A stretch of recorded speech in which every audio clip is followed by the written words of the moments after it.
Isang bigatin sponsor rekta na pala na tumutulong kay Erica.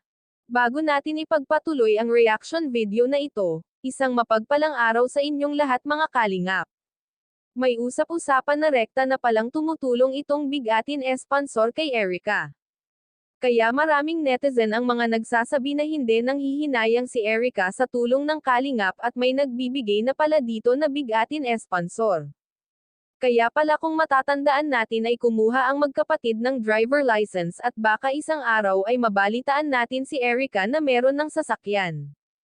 Kung matatandaan pa nga natin na ang gusto ipagawa ng bigating sponsor na ito ay malaking bahay at may parking sa ibaba.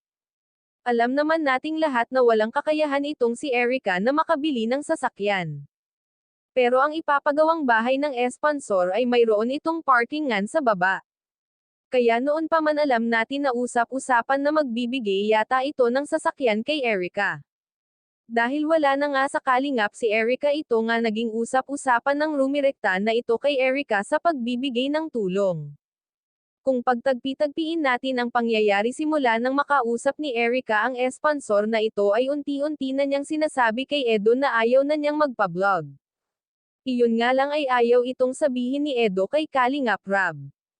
Gusto kasi ni Edo na si Erica ang magsabi nun, siguro pinagbawalan na si Erica ng bigatin sponsor na magpa-vlog. Kaya nang makausap nga ni Kalingap Rab si Mr. Jun A ay talagang binabawi nito ang binigay na 500,000 sa ngayon ay naibigay na ni Kalingap Rab kay Mr. Jun A ang pera. Hanggang dito na lang ang update ko mga Kalingap. Bago tayo magtapos huwag natin kalimutan suportahan ang ama ng Kalingap na si Val Santos Matubang at si Kalingap Rab. Maraming salamat sa walang sawang ninyong pagsuporta. God bless po sa inyong lahat.